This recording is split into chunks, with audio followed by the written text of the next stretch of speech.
Life here is bad at the best of times, but it is now desperate and on the brink of crisis.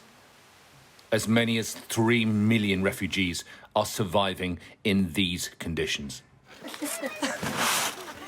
They are living in heavy snow and freezing temperatures, with just canvas tents to protect them from the weather. And many of those tents have collapsed under the weight of the snow and ice.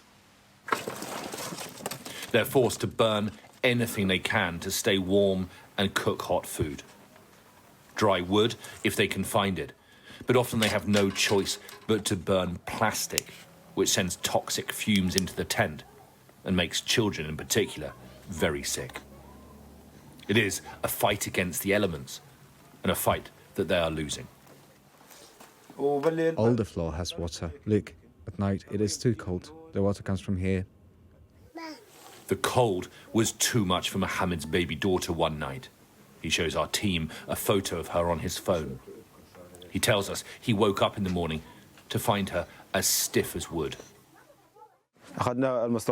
We took her to a clinic that transferred us to the hospital. They called 7 to 8 ambulance cars, but unfortunately no car came. So I was angry and I took her by motorbike as it was raining. My wife stayed at the hospital. At 4 a.m. she called me that the doctor said, "Your daughter died."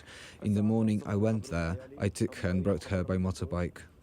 The local hospitals, many of them destroyed by war, are full and struggling to treat the huge number of sick children who need help. Most of the kids who come to the hospital are from the camps, especially the ones who are 1 day old and 2 months.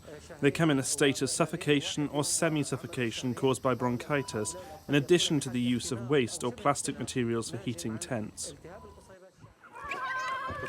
The United Nations says that more funding and help is needed, as is a long-term solution for them.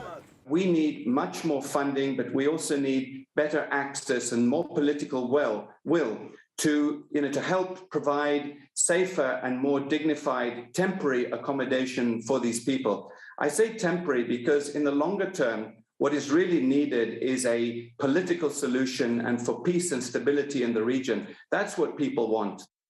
They've spent years living in tents on the run from the violence that has destroyed so much of Syria. The fact is, it has been going on for so long now that the world has virtually forgotten. Alistair Bungle, Sky News.